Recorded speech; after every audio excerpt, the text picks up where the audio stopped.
This podcast is a quest for well-being, a quest for a meaningful life through the exploration of fundamental truth. Enlightening ideas, insights on physical, mental, and spiritual health. The inspiration is love. The aspiration is to awaken new ways of thinking that can lead us to a new way of being well. Welcome to Body, Mind, and Soul Healing Conversations.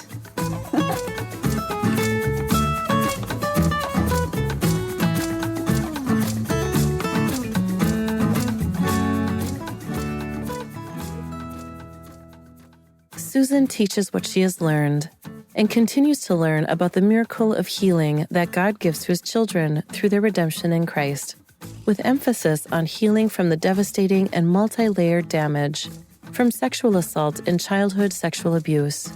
This miracle healing includes healing into wholeness. She shares information about life-changing therapies that are now available to assist and guide in healing processes. As a survivor of early childhood sexual abuse herself, she has suffered many of the issues she talks about. Susan has also had amazing healing from cutting-edge therapies, wonderful therapists, and through her Christian spirituality. Valeria interviews Susan Brunson, the author of Aftershocks, Healing PTSD from Sexual Assault and Childhood Sexual Abuse.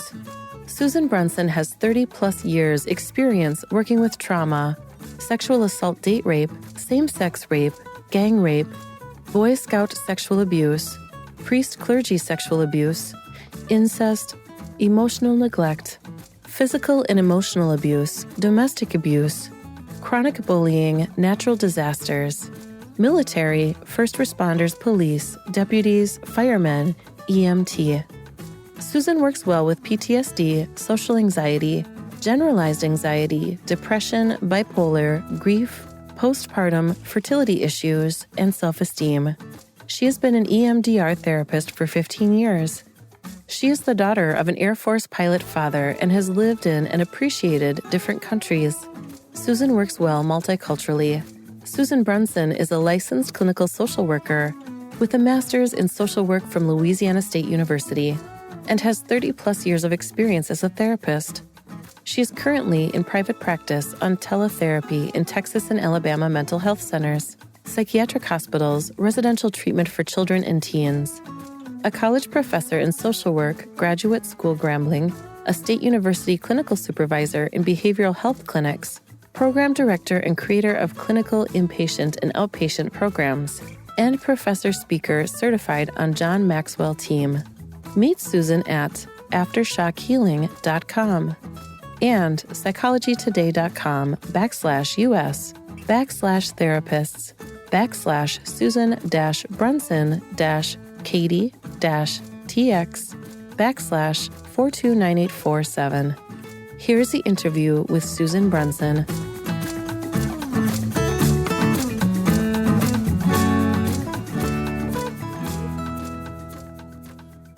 In your own words, who is Susan Brunson? I am a clinical social worker and have been for many years, and I am a healer. My mission in life is my work, which is to have compassion for people who have been wounded in various ways and to use the most cutting-edge, helpful techniques that I can to help them heal. Yeah, that's beautiful. And I have talked to you briefly off record about what a gift that is, to be open to life to this extent, to heal yourself and then pass that on in the message. So I guess the first question that comes to me is, what are some of the misconceptions about healing that we usually have? I feel like most people who aren't in the healing profession, even some of them who are, still have what I would call archaic thinking about psychological healing, mental health healing. spiritual healing, that they think it has to be difficult, it has to take a long time, you can't completely heal, and none of that is true anymore. Spiritual healing, how do you define that? What is to be healed spiritually? I think we have to bring spirituality in because we do have a spirit. We are a spirit, and in a body, and in a culture. So our spirit actually guides our spirit, guides our mind, which guides our brain, which tells our body what to do. So it's kind of in that order that, whether you start at the bottom and go up to the spirit to heal, or whether you start with the spiritual healing. And basically it involves love, learning to love, learning to receive love, learning to be connected to your creator and divinity, and learning to love yourself. How did you discover spiritual healing? I grew up in a family that were basically agnostic. They weren't atheists, but I did go to church as a child. But just by the time I was a young adult, I was really seeking, what's the meaning of life, and is God real, and that sort of thing. And so I had some spiritual experiences through that I did discover that God is real and God is love, not judgment. And I've just chosen to grow ever since then in ways that bring truth into my life and love. I think if you're trying to live in truth and love, then you can't go wrong. Yes, I absolutely agree. That's a beautiful way of saying truth and love. Would you say that truth is something that each one of us find in our own, like our own truth, per se, the parts of ourselves that actually reject certain ideas, or even the idea of God, the existence of God? So is that something that we find within those truths, or do you believe in universal truth that no one can escape them? Right. I think we do have to find truth within ourselves and, have discernment about what truth really is. But I also believe there are universal truths too, such as love, such as forgiveness, such as compassion, such as hope, that is important to everyone. And so, and I'm much more spiritual than I am religious. I like what 12-step meetings say. Sometimes they'll say religion is for people who are afraid of going to hell, and spirituality is for people who've already been there. And I like that quote. Does it always take suffering to find our spirituality, or to find the path to truth, to universal truth, or it takes something else? It could. I do think that suffering has a purpose. I think that people who maybe have had life, quote, pretty easy in a lot of ways, sometimes haven't matured. They haven't had to, in a sense, or they've chosen not to. So I think suffering can help us grow and mature.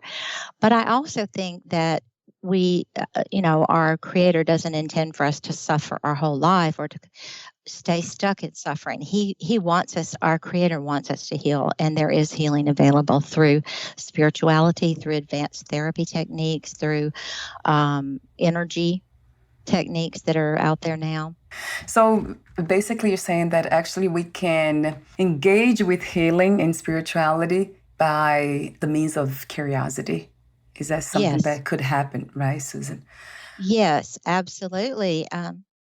Yes, I think so. I think, definitely, because I think, we look at children. Children are very curious. So that's a natural state of being, to explore and to be curious and to have awe and wonder. And that's our natural state too. When we heal, we have more of that. That's something that I have always been, let's say, a realm that I love to live from, curiosity. But a lot of times it just stays at the intellectual level. Like I have conversations here, and then I hear so many different kinds of healing modalities, and I never tried them. So do you think that's something that I'm not ready, perhaps, to engage with those, let's say, deep spiritual work?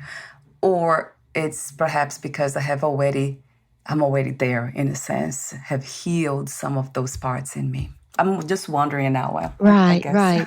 Interesting question. I don't know. I think, certain types of healing are going to be suited more to some people than to others, whether it's what they actually need that would be the best mechanism for healing, or whether that's what they're comfortable with or they like.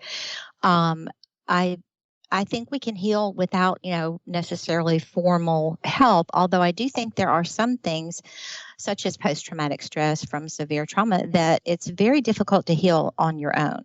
I mean, certainly there are things that you can do that can be helpful, but I think to completely heal from that and put the trauma in the past, it often requires some assistance. Is that because the trauma changed the brain? I have heard that before. And then now we cannot trust ourselves. Yes, it does change the brain. However, with neuroscience and epigenetics and some of the newer brain science things that we know now, we can rewire our brain. There are ways we can change our brain to be healthier and to be whole again.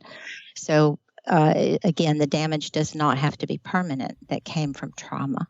Yeah, right. That's neuroplasticity, I think they call it, Yeah, right? exactly. It's Yes. always changing. How do you define what is to be mentally healthy to you, Susan? Okay. Another open question. Okay. Um, I I think to be mentally healthy, we could say the person has balance in their life. They have, I believe, have a sense of purpose, a sense of purpose that they feel dedicated to and enjoy, hopefully, whether it's work or family or, whatever, art. And I think it involves growth, continued growth the rest of our lives.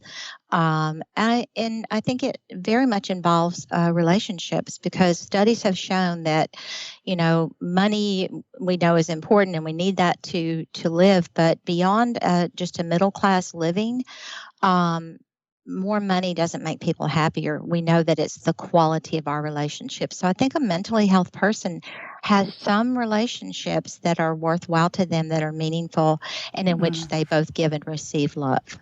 Is healing a practice, Susan, ongoing practice? Or we can say one day that we are actually healed, we arrived? Great question. I think it can be a practice such as meditation or yoga or emotional freedom techniques, prayer, that sort of thing. I think that we can say at times, I am healed from that. I'm healed from that childhood abuse, or I'm healed from that painful divorce.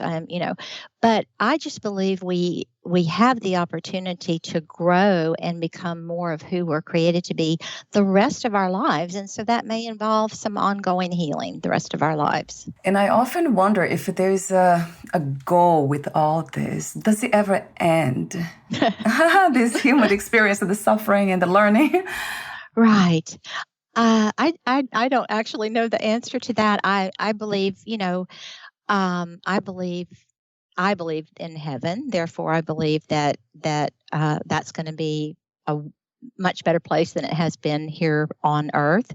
And I believe that even while we're here, I believe that people can attain higher levels of consciousness, let's put it that way, and which means they're living pretty frequently in a higher energy state. And those higher states are love and forgiveness and joy, instead of anger and fear and depression and that sort of thing.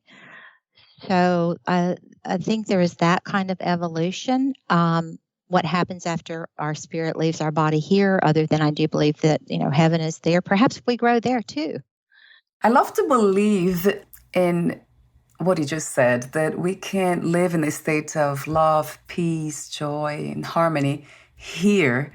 And this is our heaven. That would be heaven, that mental state. Although it doesn't kind of match the physical environment, the external. A lot of times it won't, because we see imperfections everywhere, or the lack of that, right, of harmony. Right.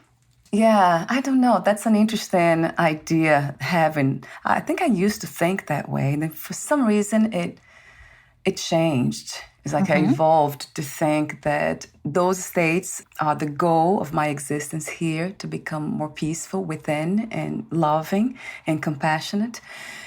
And then when this is when the body's no longer here, those energies, they are still around, and they might go back to a new body or perhaps to a new realm, because I don't believe Earth is the only place.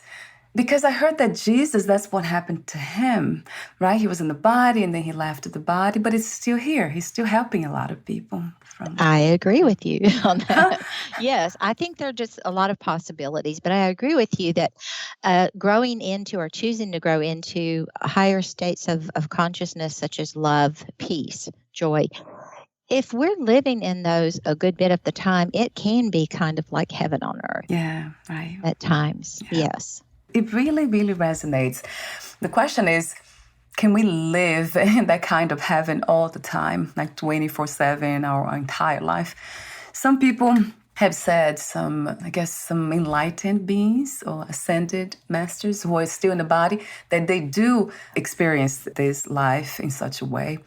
But I have never met them, so I don't know. And we are now within them, so we don't know. Nobody really knows. And then a question for you is, do you think it's possible actually to move from the state of belief to knowing? Do we really get to know these things? Yes. Yes, I do. And in fact, how I know what I know, or when you know, that's called meta communication, meta knowledge. So yes, I think that we can grow into a state of knowing. This is truth. This is real. This is, and that's a wonderful way to be. For me, what comes to mind is trust. When I think about that knowing that you speak of, perhaps the same knowing that I have experienced myself, it's trusting whatever that's happening here within my inner world and then the outside world, that every path is leading me, or this that I call me, to love, to that place of peace, or to God, as you say. So there's trust involved in everything. We talked briefly off record today again, but I would love to hear more from you about this component of trust and how important it is for healing and spirituality. Okay. I agree with you, what you've said, that trust is just one of the most basic emotions and fields of energy that we can be in.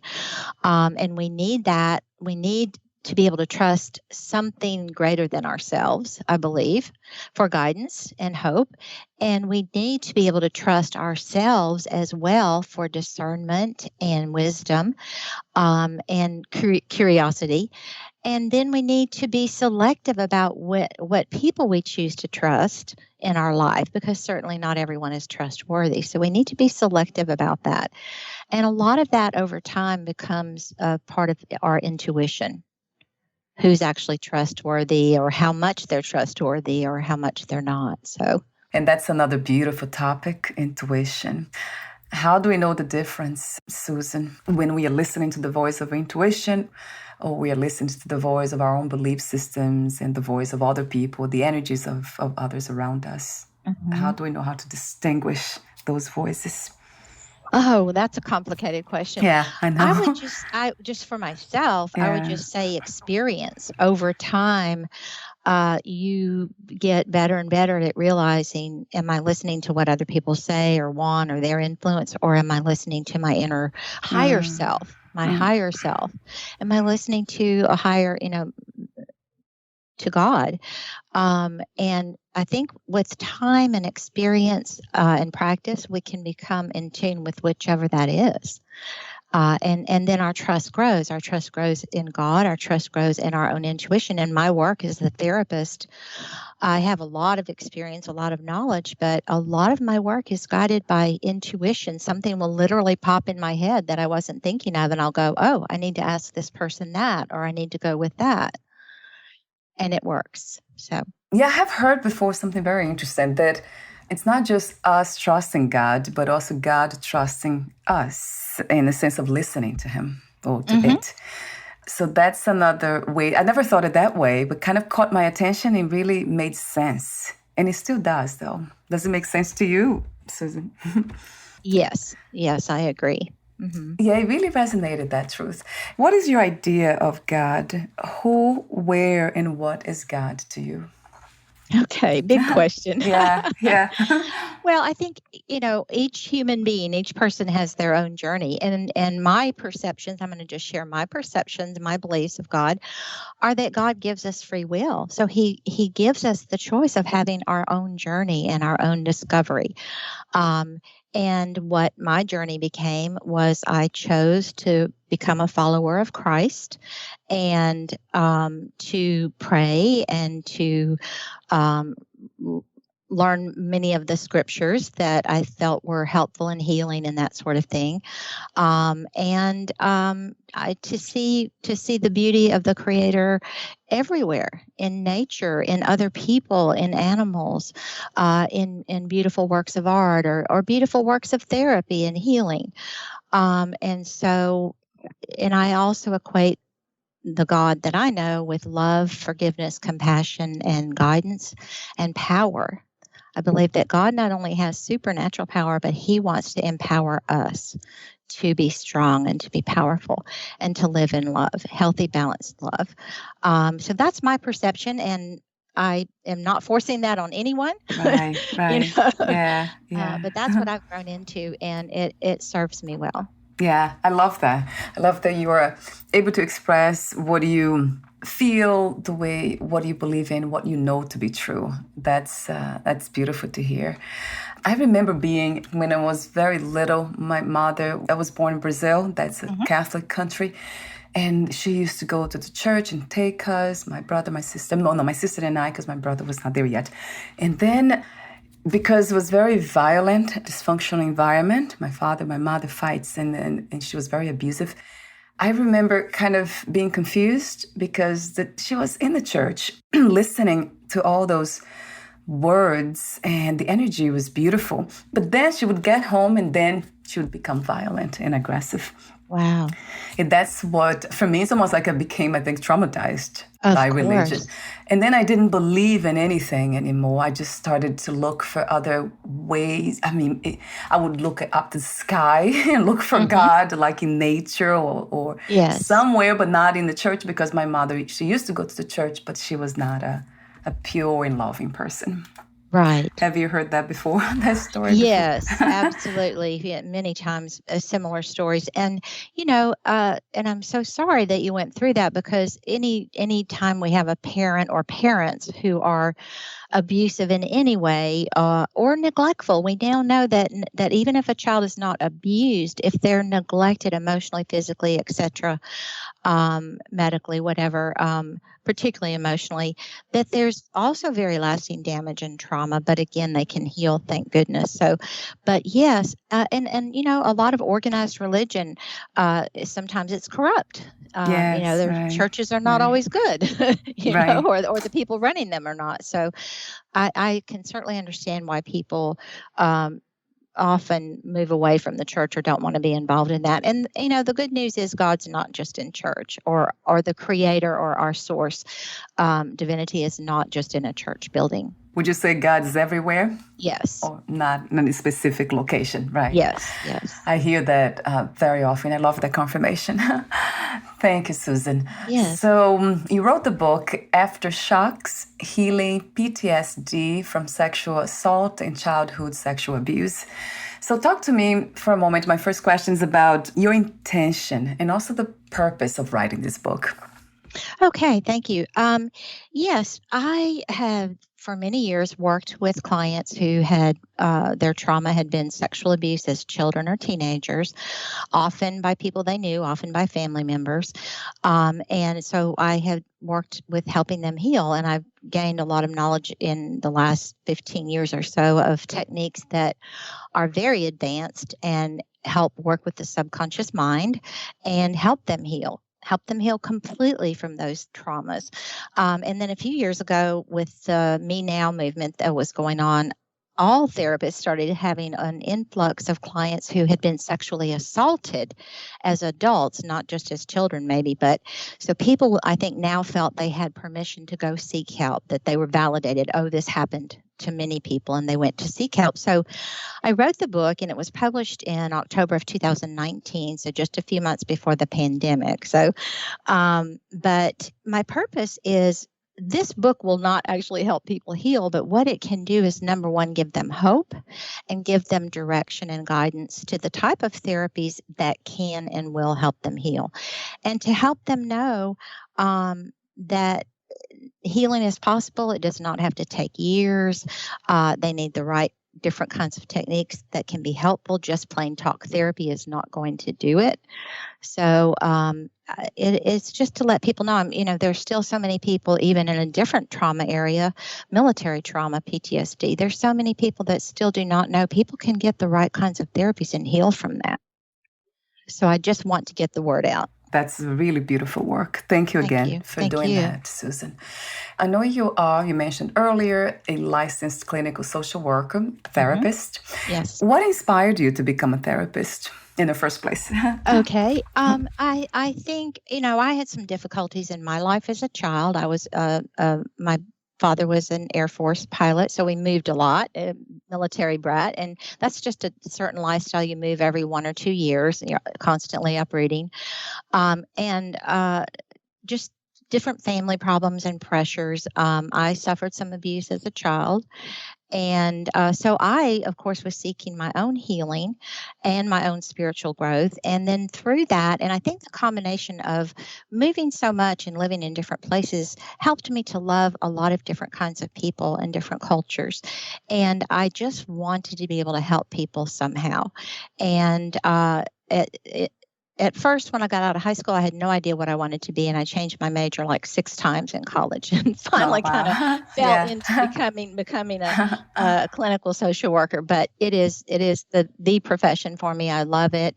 It's fascinating. I'm never bored, and I love the fact that we're just, with the neuroscience, we're still discovering more ways to help people heal and methods that help people heal.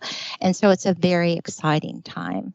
And I just felt that my journey was to reach out to others and help them, and not only give compassion, but give them encouragement that they can heal and grow. I mean, what is not to love about it? All that, the intention, the purpose, the inspiration. I know we talked about suffering before. A lot of times it comes from that. And I'm also sorry for you going to abuse. That's just a horrible thing. Sometimes I try not to label these things because I know it doesn't take away the horror of it. Right. But I try to be very gentle and kind with everyone because I know that human beings, they do what they do for a reason too. They all have a story. If we trace, if we're interested in knowing more why they became the people they became, there's always a reason. That brings that compassion piece to life because I want to always keep my heart open to and not judge. So the types of therapy, I never heard it that way, energy psychology therapies. Yeah. So you mentioned 3 techniques, EMDR, which I have heard. Actually, I have heard the 2 of them, EMDR and also emotional freedom technique. Yes. And there's another one I never heard, Susan. It's called the Psych-K. Yes. So Okay, that stands for psychology kinesiology, and that is a technique that came about, was actually given by, right now my mind went blank, Rob Williams. Rob Williams was a therapist who felt that this was just downloaded in his head. He said he didn't come up with it. It was a divine inspiration. And it's a technique that I like to use with people. There's not a lot of in-depth emotional experience with it. So it's not, there's not much suffering going through that work. And yet it's very effective and very efficient in helping people change negative beliefs that they have either about themselves or about life, the world, very quickly. So that technique has helped. It's an energy technique, works with the subconscious mind, although the person is awake and alert. And I've helped people heal from phobias with 1 or 2 sessions of that. fear of flying, fear of germs, help people heal negative self-esteem with that. And so that's a very, it's actually a fun technique to do. The EMDR, I love, and I've been doing that about 15 years. And I have such amazing results with that. Just a vast majority of people have good healing for that. And some have it, in 1 or 2 sessions. And I'm always amazed at that. So, and then the energy techniques of the tapping, that also has been very, very powerful. And of course, people can do that on their own. That's a self-help tool. So that is a beautiful way for people to quickly decrease negative thoughts and feelings. It's awesome with anxiety, can greatly decrease that in 5 to 10 minutes. And it also helps rewire the brain. So over time, if you use emotional freedom techniques or tapping, over time, you will rewire your brain to be more positive, to be less negative, to be less anxious. Yes, and I have heard of all of them except the Cycle K, right? That's a new one for me, and it sounds fantastic because it doesn't take that reliving the trauma or reliving the stories, right? Exactly, yes. I love that. Any techniques that has to do with that. What about, I know you mentioned in your book, hypnotherapy as well. Do you still try that? Do you still apply? Well, I actually, I'm not a certified hypnotherapist. Now, I have had hypnotherapy done to me several different times and found it quite remarkable. So I certainly advocate that for people. But so no, I don't actually use that myself. But now I do. We can self-hypnotize in the sense of meditation. I'm sure you're familiar with meditation, but the more I study effective meditation, the more I see the ability to help people heal with that. And I love Dr. Joe Dispenza. He's one of my favorite people who's written wonderful books that help you meditate and help you literally heal your mind, your body, and other things in your life. How do you bring Christian spirituality into your work? Are they, let's say, integrated into these techniques that you just mentioned, or there's a separate kind of guidance? Okay. Well, of course, some of my clients want to see me because I am a Christian and Christian counselor. Some do not want that. So that's not a part of what I would use with them. I respect and honor their beliefs or their requests. So, I have clients that are atheists. I have some that are sort of searching for God. They're not sure what they believe, or they may be very angry at God for things in their life. But so if the client wants that, then I, bring that into the therapy. I do have certification in a specifically Christian technique, which is a 3-hour ministry, and that's called Restoring the Foundations. And that is a 3-hour prayer ministry that I've probably been involved in 25, 26 of those over a couple of years and see awesome healing results from that as well. So that can be looked up online, the Restoring the Foundations. Okay, so that's ministry. wonderful to know. Oh, yes. Great. So that will be on your website, right, Susan? Yes. I'll have the website link on your podcast profile too, and we'll mention at the end. Going back to sexual abuse, in your book, you actually disclose a lot of the statistics on sexual abuse. So talk to me about the statistics on sexual abuse in the United States, because I know you mentioned a lot of that in the book. Statistics are that probably 1/3 of females and 1/4 of male, if we look at adults right now in the USA, 1/3 of females and 1/4 of males were probably sexually abused as children. And that's about 1/4 of the whole population. So it's a tremendous number of people that have lifelong difficulties from that, but that again can have healing. It's sad to hear, isn't it? When I read that, I paused for a moment and then I was sad for a while. Very sad. I think a lot of people aren't aware of how extensive that problem is. And then I interviewed a lot of people on that too. So I had some insights and information. From your perspective, what is the main cause of this issue? Because it is a big problem. What are the insights you have gained on the cause for the problem, the root cause? I remember studies that show that, say, for example, if a child is abused in the home, 50% of the time alcohol and drugs are involved, but 50% of the time it's not. So I would say whoever the perpetrator or abuser is, they have a mental illness, and I'm not excusing their behavior, but they obviously have problems, and are not thinking at all of how that's going to affect the child. So it's a mental issue. It's mental and spiritual, because obviously they're harming another human being, and they're doing it intentionally. So, yes. I'm wondering how we can all together, besides having conversations like this and having these messages hopefully everywhere online, that's my goal, have all these healing messages and spiritual messages everywhere. But what can we do, even personally? Of course, healing ourselves and being spiritual, spiritualizing our lives is one way. But how can we pass that on in a more, let's say, in a more effective way? Because I have people around me, my family members, who don't want to listen. They don't want to hear even anything I say. How do you deal with that? That's a great question. I think just adults be more aware of what's happening with children. Your own children, your relatives' children. Notice what's going on with them. If they're acting, different, like sad, depressed, anxious, whatever, observe and try to find out what's going on, because they could be being abused by someone, whether it's sexually, physically, emotionally, or whatever. I think we need to be advocates for children. And anybody that's been wounded in that way, go get healing, and then you go and do something to help other survivors yourself. Yes.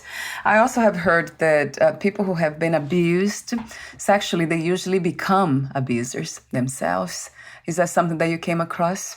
That's really a very small statistic. So a small percentage of people who were molested or, raped, sexually abused as children, particularly, a small percentage of them become abusers. Most survivors would say they would never harm a child. And I think it's typical, the ones who do go on to abuse, it's probably similar to, say, physical abuse. Children who become physical abuse perpetrators who were, experienced childhood physical abuse, they tend to identify with the one who seems to have the power in the situation, which is the abuser. So that's the route that they end up going psychologically. It seems like the possibilities, right? Like the brain to make choices, and then unfortunately that choice is made. But I'm glad to know that's not most of the people who go through sexual abuse or physical abuse. Yes. They don't choose that route. That's wonderful to know. Another thing that caught my attention in your book is that a lot of times the family members, they don't believe, or they choose not to consider the possibility that a relative could do such a thing. I mean, I'm just kind of paraphrasing what you have written. And then they discredit the child and tells them to stop to lie and all that, and shame them. That also caught my attention a lot, because I wonder what makes us mothers, because a lot of times it's the mother, to make that decision, to make that choice of almost like denying the truth. That's what really is. Right. What I have found, and it's heartbreaking, really, but it's more common for family members to not believe the child if they tell them they're being sexually abused by someone in the family, or even a coach or somebody like that. They are either in denial. The non-abusing person is either in denial, or they kind of know something might be going on, but they just don't feel like they can turn their whole life upside down, both financially, maybe emotionally, shame to them and the family. So they just sweep it under the rug, and which is another betrayal of the child. And that is more common than when a child goes to tell someone them being believed and being rescued. So now we have two kind of sad situations, right? One is the abuse itself, and then the child's already hurt, and then she or he tries to look for help, and then that's denied too. That door is closed. Now they're left with confusion and fear. Yes. Confusion, fear, and they feel utterly alone. Like they feel that they don't have anyone. What's amazing, though, is the resiliency of the human being, because children come out of some of the most awful circumstances. And a lot of times it wasn't just once, it might have gone on for years. And yet they survive. So there's strength there. They've survived. And then they often go on and do something really wonderful with their lives. Yeah, I have witnessed that around me, right? A lot of the people that I interview here, they've been through lots of traumatic situations and circumstances, and they became beautiful people, amazing human beings. Yes. Like yourself, Susan. Thank you Oh, thank for you. making that Thank you. choice, Thank you. taking that path, the heart path. So we're almost at the end. I want to mention that your book, it's so extensive, so rich and generous. Thank you. There's so much information there. I love that you also mentioned the effects of sexual assault, identity struggles, sleep disorders, eating disorders, addictive disorders, relationship issues. There's so many. It affects us in so many ways, financial issues because of it. Absolutely. It's so sad sometimes. And, doing this work and hearing stories that, is just at times are unbelievable, of the pain that people have gone through and children and teens have gone through. It's a sacrifice in a sense to listen to that. Right. Yes. to hear that pain, and because I have, of course, so much empathy, and to hear that pain, and yet I know, because God has helped me become a healer, that I can help them. I know that they can heal, and I know they have resilience because they have survived that. See, I love that commitment to the path of healing and spirituality. So that's your commitment. That strength comes from that, because I was just imagining here, because I know you have, in your book, you have a lot of stories that I didn't read because I couldn't. I don't think I could. I'm not ready for it. Thank you again for the commitment you have made and for the strength you have. The heart strength, right? The courage, really, because that's courage to me. So I have a few more questions for you. I want to mention again that you also talk about forgiveness in your book. I love the part where you say forgiveness is a part of the healing of the victim and the family of the victim. So forgiveness is very important. You're very also generous with the technicalities behind it all. You also talk about the three components of our minds: conscious mind, the subconscious mind, the superconscious mind. And then you talk about the types of phenomena that support the power of thoughts and beliefs, which has been recognized by science. So you mentioned some of them: the placebo effect, because it's very much known, and then clinical hypnosis, that's where I found that. Yes. And then you have dissociative identity disorder too. There's the third one that's was found in the dissociative identity disorder. So all that caught my attention because it's very technical, but it's part of that process of opening our minds, right, Susan, to these types of healing, the energy healing, the spiritual healing. It's beautiful to see the science behind it all too. Yes.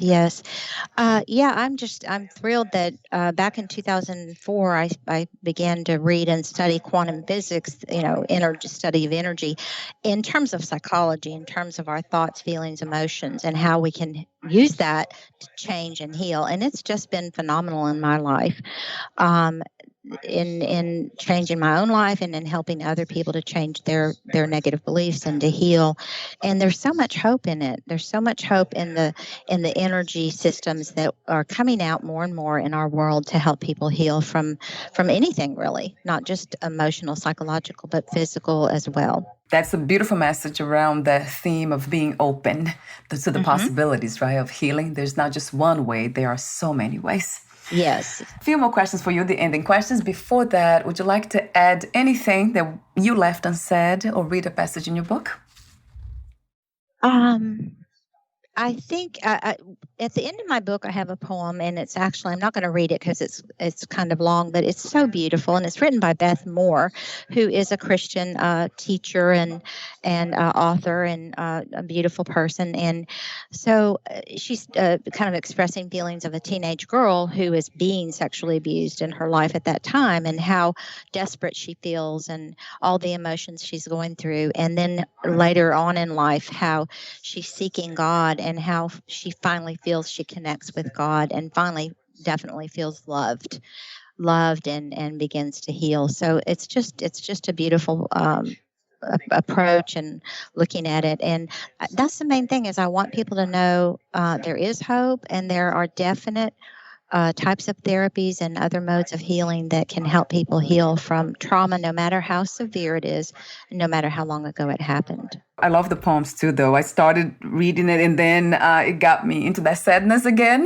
Not that I'm running from it, but yeah, it's beautiful though. Yeah, I read the beginning because I love poems anyway. The kind of music, they just sing to me.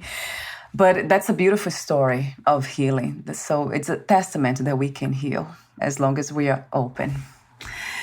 So my last question to you, Susan, let me ask you this one. I know you have said you have given us so many messages throughout the interview, but I'll ask, just to close, I'll ask you this one. If there is one message you wish everyone to take with them from this episode, what would that be? I would say never give up. Never give up. Keep searching, keep growing. And there is love all around us. And there are people that want to love us. There are people that want our love.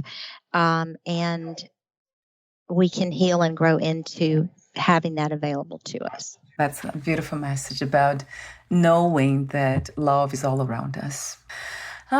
With that in mind, I actually thought about having a space in my house with a huge banner that says, "You are loved." It just, beautiful. Yeah, it came to me like a month ago. And I will do that because it's a beautiful reminder for all of us. Absolutely. We are loved. Yeah. Thank you so much again, Susan, for your presence here today, for the work you do, for the beautiful message you deliver, this amazing commitment to healing yourself and others. It's just very precious to me. Thank you again so much. Thank you for the sacred work that you do. Very much. Thank you. The heart appreciates. Yes. So before we say goodbye, where can we find more information about you, your work, products, services, and future projects, and your book? One of the places is Psychology Today. Just put my name in where it says Find the Therapist, Susan Brunson in Houston, Texas, and I'm also in Alabama, both places some now. I only do teletherapy now since the last 2.5 or 3 years. I don't have an office of my own other than at home. So, and that tells what I do and a lot about my work. And the other one is my website, which you're going to make available to people, and that talks about my book and about the different modes of healing. Yes, and your website is the one I have here. Let me take a look at Susan. What is your website? So it's Aftershock Healing, all one word, Aftershock Healing at... My mind just went blank. Oh, it's .com, right? .com. Yes. Yeah, it's aftershockhealing.com. I have it. Okay, wonderful. So I have that link, and I have the Psychology Today link too that has your profile. Wonderful. Thank you so much again, and we'll talk soon. Bye for now, Susan.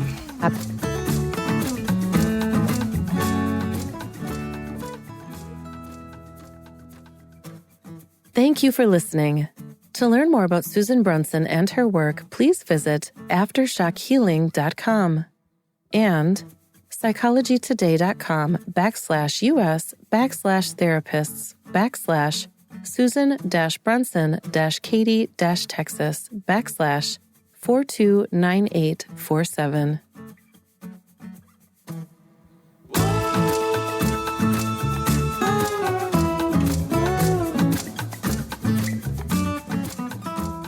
To learn more about this podcast, please visit fitforjoy.org/podcast. Thank you again for listening, and bye for now.